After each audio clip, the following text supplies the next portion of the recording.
Welcome everyone to my channel. I'm Jacqueline Jax and I am doing a little video here on one of these granulating sets that I just recently got. I'm going to say goodbye to these two because we haven't done them yet, although I did, when I did my open box for receiving them, I did quickly swatch out the Glacier super granulating set from Schmincke. So if you want to go and look at that video, I'll link it below for you. It's on the channel, but I'm going to be doing a more in-depth look at these colors because I was just sitting here and thinking to myself, my goodness, I am a lucky girl. This is so much fun. If you're wondering where I got this journal from, I actually make them myself. No, I do not sell them. Unfortunately, I don't have time to make these, but I do make them at night sometimes just because I really love 100% cotton journals. And some of these papers I absolutely adore, but I can't get them in a journal arranged just the way I like them. And this allows me to do that. So, the Shire set. Oh, am I so glad that I got this set. I've been looking at it in more detail, and I am, of course, just a novice when it comes to pigment, but I'm using these to learn a whole lot more. So I thought you might enjoy this super granulating pigment series where we take a look at these sets and also mix some custom colors using colors that you may have.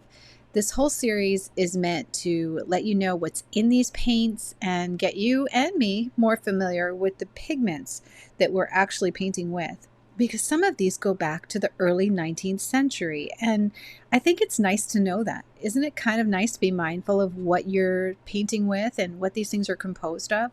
And it's really pretty simple. We just have to make sure we get it right. So if I am getting this wrong in any way, please add your details below, because I love it when you guys get me really interested in some of the details of the pigment information and what you know, maybe some backstories you know.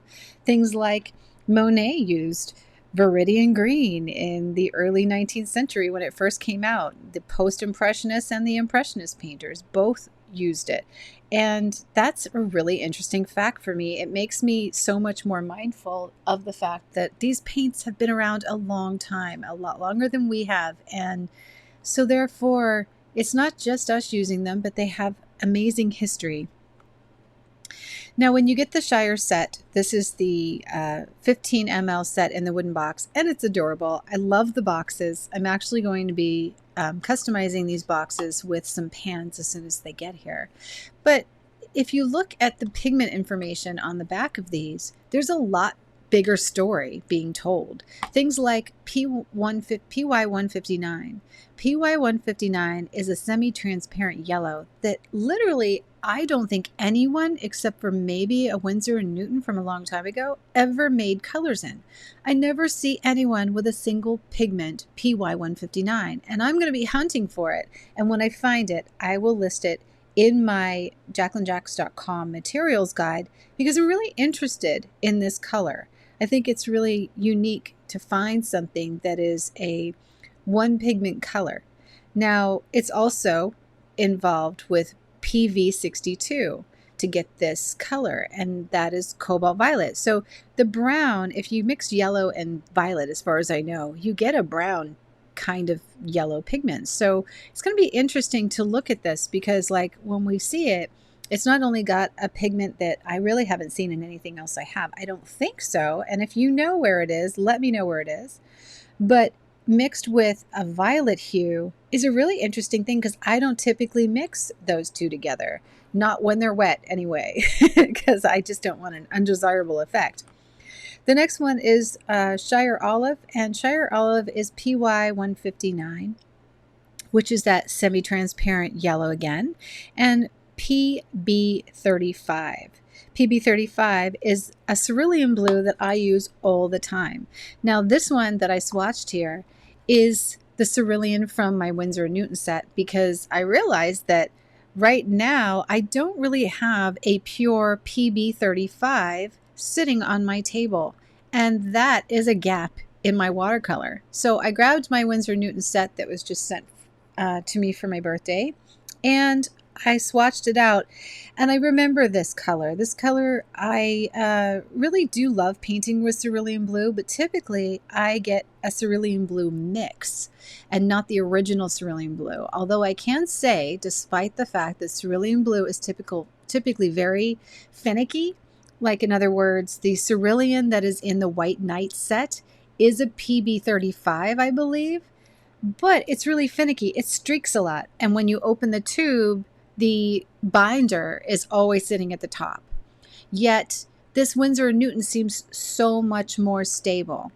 And it doesn't re-wet well, but at the same time, it is just a beautiful color and way more stable. So I'd be really interested to see how many PB35s, just, single pigment, are really available in like Schmincke or Roman Schmal, So I'll have to look at that further and I'll let you know. But in any case, that is involved in this Shire Olive, PB35 and PY159, that mystery yellow. Now, when you go to Shire Green, you have PY159, which is the yellow, and PG18. PG18 is the Viridian Green, which is a semi-transparent color, but it's also the one from the 19th centuries that we saw in like Claude Monet, in his paintings from the Impressionists and the Post-Impressionists. And it's actually one of my colors, one of my favorite colors. So I have that color, the Viridian, and that is 513, which is PG18 by Schmincke. I actually bought it separately and added it to my set, which is the case with a lot of my single pigment colors. I always kind of go and root them out and find them if they're not included in these sets, and I just add them in. So the next one is this Shire Blue. Shire Blue is the yellow, which is PY159. So you can imagine I really want to hunt this yellow down. PB29, which is our ultramarine blue, something that we've always painted with and loved, right? I mean, who doesn't like ultramarine blue? It's beautiful. I actually have it here by Schmincke. I have it in my Roman Schmal set. It's pretty much a standard in every set that I have. And as I look, I realize that most of them are just PB29. They're not anything else, just a single pigment.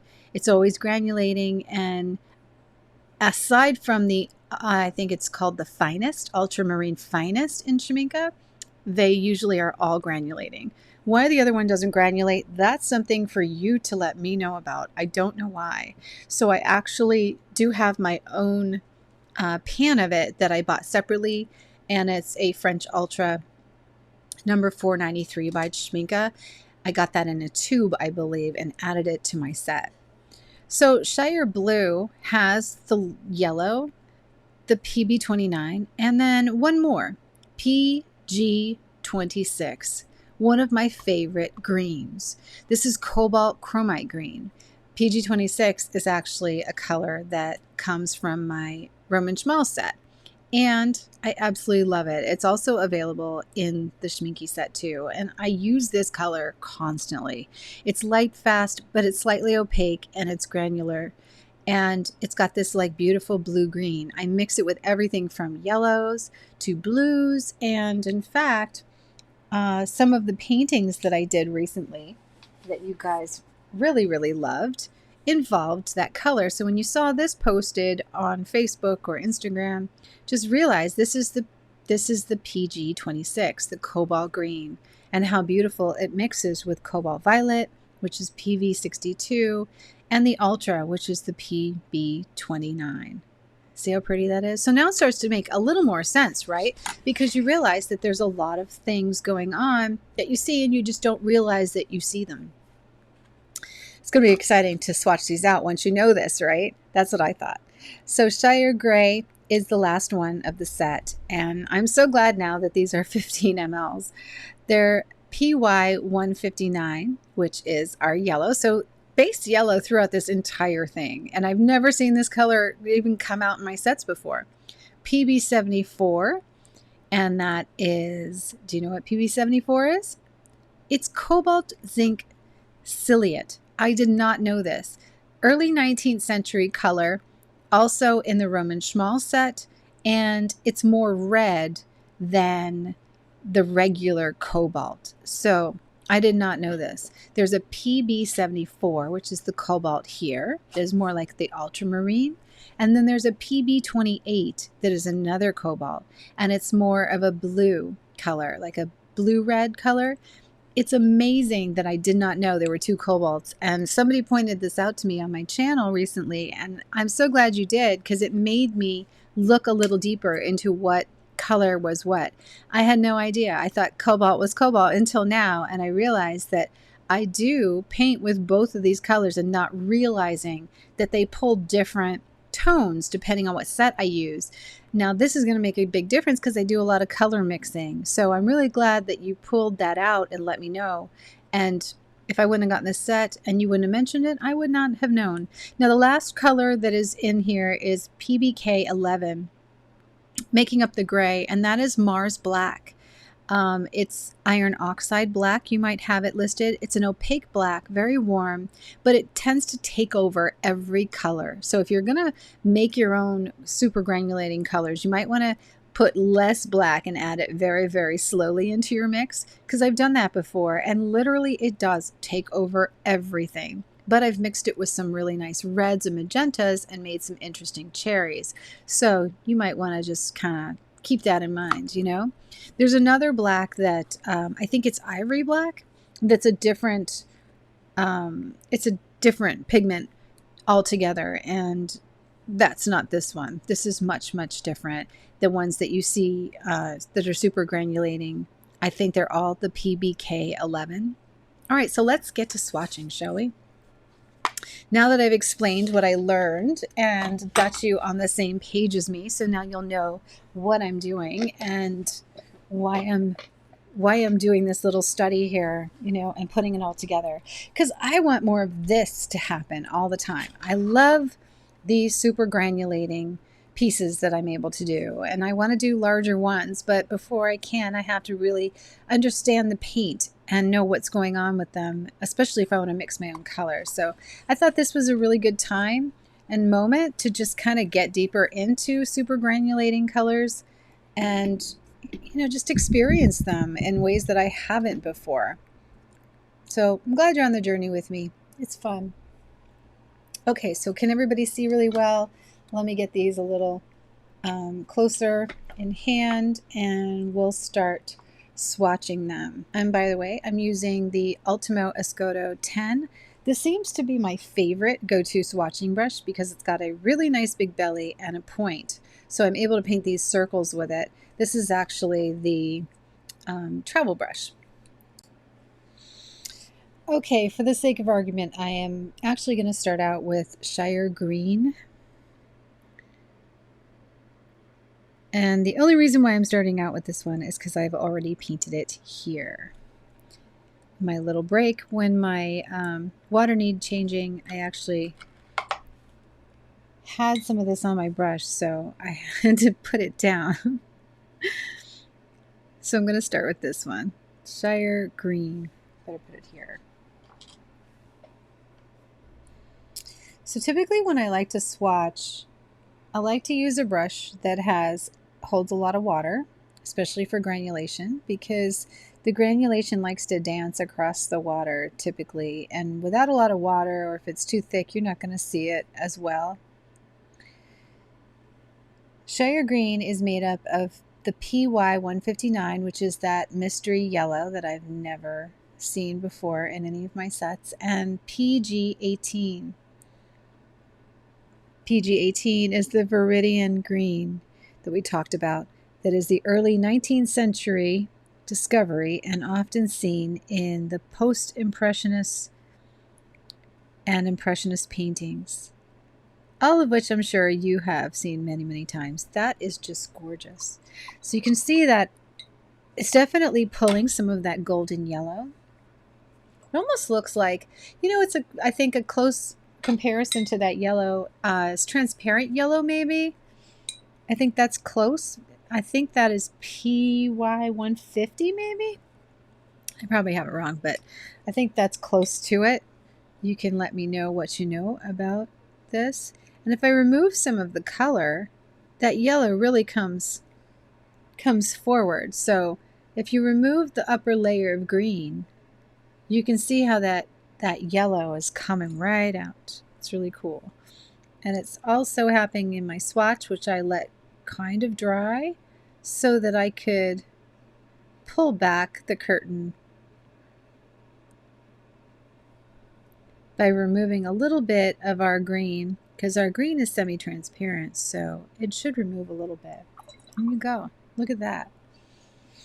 Okay, so here's what we have with that. Isn't that beautiful? So you can see the yellow appearing aside the green, and it definitely is appearing as I start to dilute it more. What I don't know is the light fast rating on the yellow, because if you dilute this a lot to get that color, I'm curious if you do get it in the light, you know, being that it's so light, if we want to use it as its green yellow tone, I wonder if that's going to affect the light fastness. You know, I mean, it has, according to this, it has a really great light fast rating, and so I'm just curious. I don't know. That's my mystery yellow. Lots to be found out. So the next one is Shire Yellow, and this is the mystery yellow, PY 159. Let me see. Oh, yeah, it is like kind of gold, right? So transparent yellow might be close to it. Maybe even nickel azo, right? It's kind of got, I mean, it's got that look of the transparent yellow. See what I mean? See how close they are? Just a little lighter. Yeah, it kind of has that look. So, and then it would have, the mix is the PV62. PV62 is the cobalt violet. So that's going to be interesting to see if the cobalt violet comes out. That's what I'm really kind of so curious about, aren't you?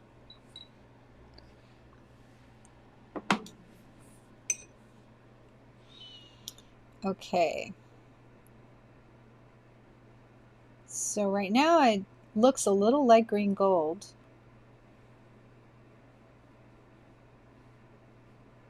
So it's a good color for like sandy beaches. It's an interesting looking earth tone with a lot of yellow in it. Huh. Well, that's unique. And that's all it gave me. So it just kind of has almost like a little bit of just a gold undertone. So it doesn't have a bright yellow look to it. It's interesting that that's in all of these, because I guess this is the cobalt violet changing the brightness that you see in the yellow, but I believe this is a very warm yellow that we're dealing with here. And when it's mixed with violet, you know how you pull brown, so this is kind of pulling a little bit of gold. You know what would have been fun is if I had this color to try and mix my own versions before we swatch these out, just to see how close, right? Like from looking online or just imagining what the color would be. That would have been kind of fun. Okay, so I added water. I'm going to wipe off the belly of my brush and just kind of peel back a little bit here on one side just to see anything it wants to reveal. So it's a nice earthy tone. It's a nice light earthy tone, you know. So the next one is the yellow mixed with PB35. And PB35 is that beautiful cerulean blue. So it'll be interesting to see if it separates right out of the tube. No, looks really well. The mix looks good. I'm going to put that right here since it's so close. I know these are like hella big swatches, but I want to give it the best chance to show us what it has to offer. So I figured we would do very thick swatches. Beautiful olive.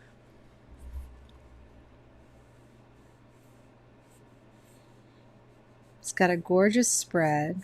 Don't have to work very hard at all.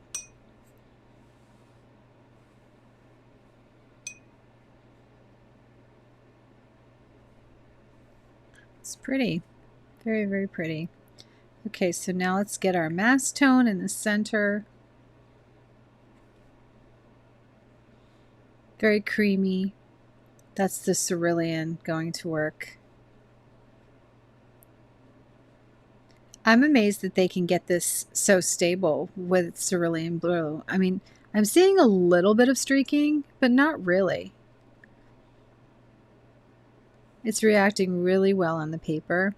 I don't know how it would be on a cheaper paper. This is 100% cotton. The Hanamulo paper is really beautiful and lovely to paint on. But honestly, for the price, I still prefer Arches. I just wanted to try. I haven't painted on a lot of Hanamulo paper. It's a German-made paper, I think. And it is nice, and I see a lot of German watercolorists use it as their primary paper. That's all they use, but still, I prefer Arches. I just love the crispness of the paper.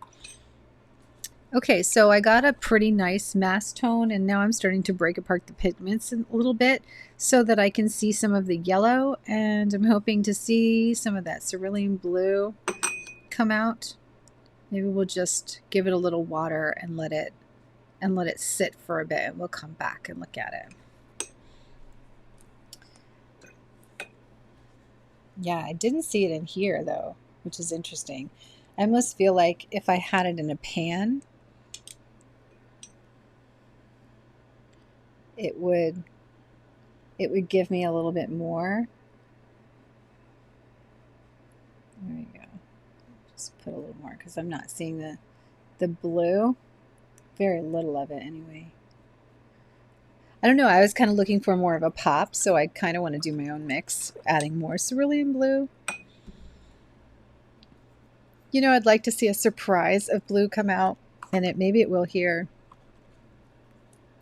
Shire Blue. It's still a good base because you could add maybe a little bit of cobalt to it. Would be kind of a neat thing. So this one, Shire Blue, is the yellow, PY159, PB29, which is the ultramarine blue, and PG26.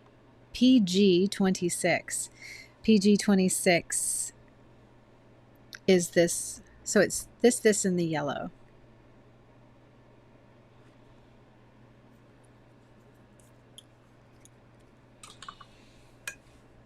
Shire Blue.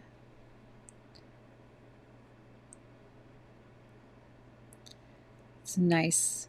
Shire Blue, yet it has so much green.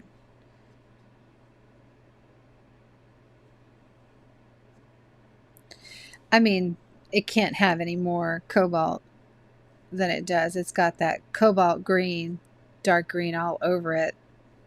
It almost is completely overwhelming it. I see a little bit of the yellow popping out now as I just kind of spread it. Let's leave it alone there and let it do its thing. I'll just add a little bit of water. Maybe we'll come back and remove the water. So here's our mass tone, which looks really, really nice, very much like the cobalt green.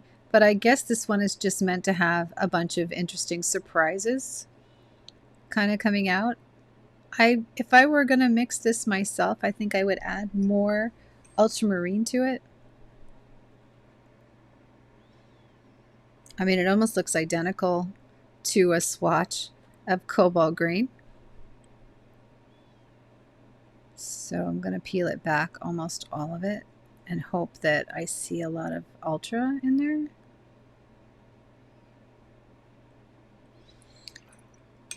I see a little bit over here.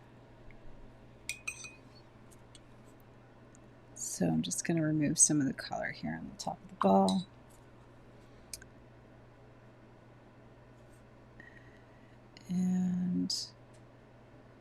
Just peel that back a little bit. So see what I'm doing? I'm just taking a very heavy belly brush and I'm removing some of the color and hoping that it slides around a little bit. I see a little bit of the ultramarine, but I'd love to do my own combination of this one. So let's take this little swatch book that I'm kind of putting together, and I'm going to take the Shire Blue.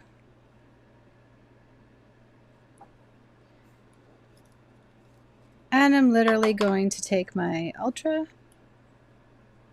my French ultramarine. This is the PB29. And I'm just going to add a bunch of ultramarine to it.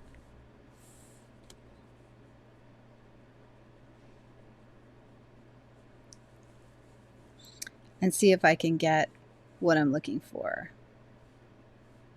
Because if I were going to mix this color, that's what I would do.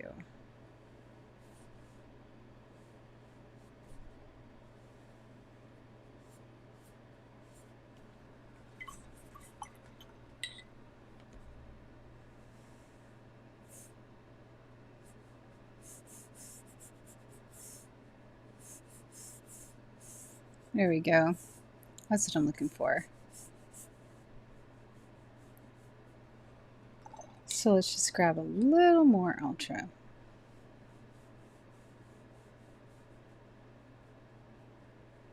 Am I giving you some ideas? I hope so.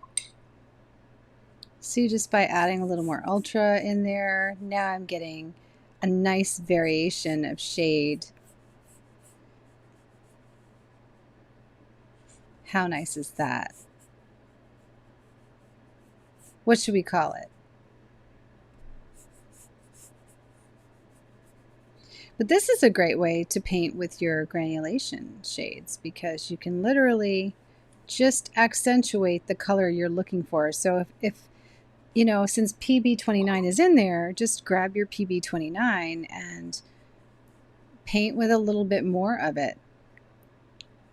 And now you have, you know, kind of a little more dramatic effect, and you can carry it down. That to me is lovely. You know, that's what I'm looking for in this. But again, it's there. It's there. It's not as dramatic as I'd like to see in the original tone. But again, you get 15 mLs. It's granulating. It's doing a nice job. It's lovely. I don't mind. It gives me options. So let me mark down what I did here. PB29 ultramarine, and this is the Shire Blue, which is PY159, PB29, and PG26. Now that there is the reason why we go and find out what numbers are in this, what pigments, because if you didn't know, you literally couldn't come up with your own nice little combination. So this was more of what I was looking for, but again, this turned out beautiful. I think it looks lovely, and I can see it, you know, and that's just another variation. I just wanted a little more blue in it because it's called Shire Blue, and I was kind of hoping for a little more blue. So this is the Shire Gray. I'm really interested to see the PBK 11, how much it takes over the paint. It looks very, very black to me. Right? Let's put enough of it.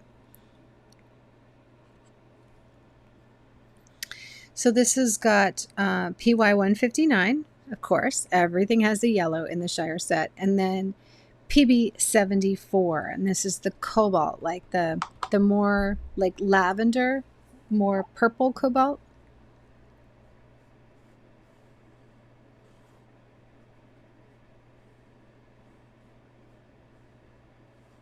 It's interesting how the different papers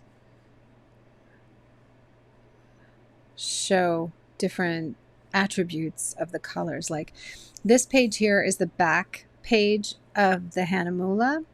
This is the front face of the Hahnemuhle. And then this is a cheaper paper over here. that is Strathmore 400 series. And I'm using the back of the Strathmore because it's got more tooth. The front of the Strathmore is just no good for me. I can't stand it. It's of no use to me at all. I fight with it and it's miserable, and I just don't like the front of Strathmore paper. I use the back, so I get these little swatch things. I just like the size of them. I'm kind of moving away from them now. I'm just making my own. I'm making all of my own watercolor books. It's actually just easier, and it's very relaxing. I found it to be very therapeutic at night. It just puts me to sleep. Like, I just make one in about 20 minutes, 30 minutes, and I am so chill and relaxed. It keeps your fingers busy and definitely is a neat thing to do. So I'm still kind of waiting for my PB74 to come out. I really just would like to see more of the PB74 in this. So guess what? We're going to mix some. Because why not? So let's take the Shire Gray, and I'll show you how to do this. So I'm putting a decent amount. I mean, don't get me wrong. I love the Shire Gray as it is. But I feel like I would like mine to have, or when I paint with this, I'm going to be looking for more of the cobalt. Let me see what I've got here. Cobalt Blue Deep, is that the one? Yeah, I think so. That's it. I believe that's it. Yep. So this is Cobalt Blue Deep by Roman Schmal, and it's PB74. It's a one pigment that they offer. I actually got it on my the separate colors. It comes in open stock like that.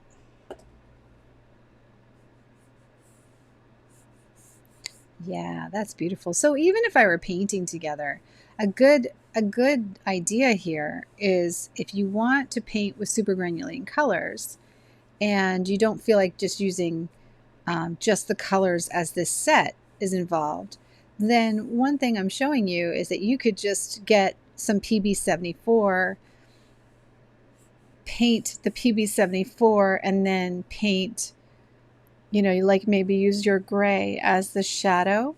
Like say you were doing PB74, but you needed shadows in your painting. And then you use this Shire Gray to add shadows. You know what I mean? So I'm leaving it mass tone at the top, and I'm blending it forward. Now I'm going to rinse my brush and add a lot more. Oops, I just got the wrong one. I mean, you could even use French Ultra too. You could bring French Ultra into it easily. But since this one is already there, you know, let's just keep it in the family.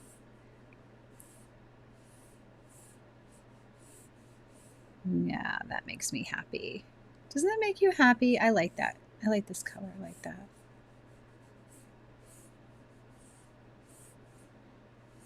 It's like a blue jay color. We've created blue jay. This would be amazing for a blue jay, right? You just use the gray as it is, and then just add a little bit of extra PB74, and you have the perfect colors to paint one of those blue jay birds. I think it'd be lovely.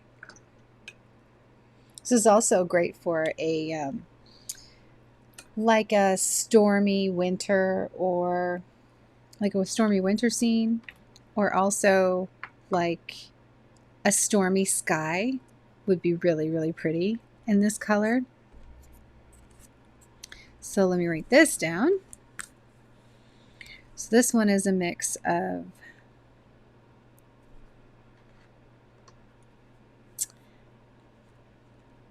Shire Gray with extra PB 74.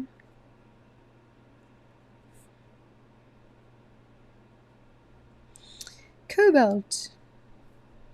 And the Shire Gray, what's in the Shire Gray? This is PY. I don't even see, I see a very vague little bit of that yellow, but not much at all.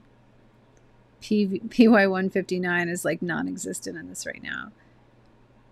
PB 74 and PBK 11. Yeah, I mean, even in terms of like if there was a yellow and a blue together, wouldn't there be a little more green in here? I see a little bit, but not much. And that might have been from my adding the more lavendery blue, but I really like that. It's pretty.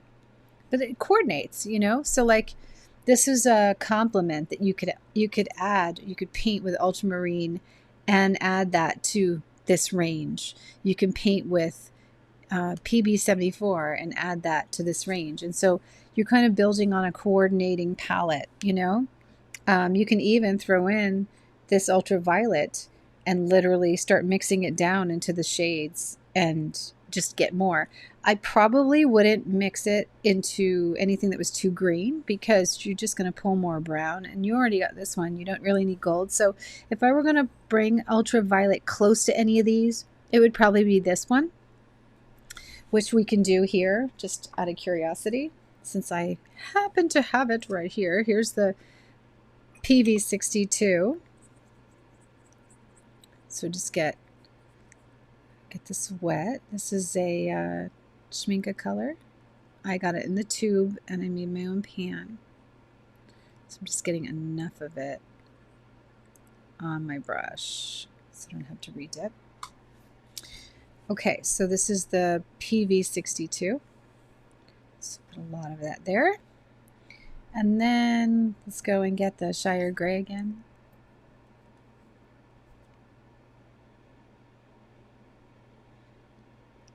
I need to put these in pans so I don't go through my whole tubes by pouring them out. Just going to get a little more of that color. Okay. I just want to have a lot of it. So see how beautiful it is with the gray? It's just like if you were going to take your great little box here and you were going to make pans, this is just an idea. And what I'm planning on doing is I'm going to be making these little custom boxes with each one of these sets plus a few extras. So in other words, it's going to have the core 5, but then the extra pans in there will have, there'll be a violet, a cobalt green, an ultramarine, and a regular cobalt, and a viridian, right? Or cerulean. And I'll just have them all in there so that I know I'm kind of able to use this entire palette on a painting, and it's going to be a nice coordinated palette. Now, with the caveat that we don't want to mix violet with anything yellow or you're just going to pull more brown, unless you're looking to pull more brown. You know what I mean? But at least you kind of really know what you're doing. You're not going to get muddy mixes. And this is a great way to build a beautiful palette if you love the Shire Green. I mean, literally, you can just get hooked on Shire Green this way, you know? Buy this and you get these great big tubes and you can make a big custom palette here, which I will do in another video for you. So this is the violet hue, cobalt violet hue, mixed with the Shire Gray. Doesn't it make you like really excited though? Because like now you know that you could take your core Shire set and come up with these beautiful ranges and then just make a whole travel palette just out of this set, you know? Something that I would add to this set actually is I would add the transparent yellow. I'll show you why.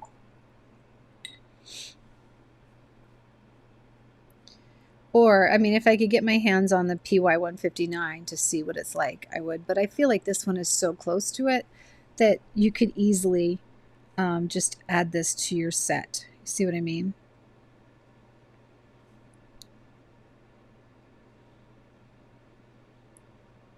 So if you want to have a yellow, which I think is important to have in your set, and we can't find a PY159, then this will definitely do the trick. Again, I'll link a full list of these and probably put a blog up about these and what I did here, so that you you have a record of it and you can buy all the colors if you want to get them. Transparent yellow.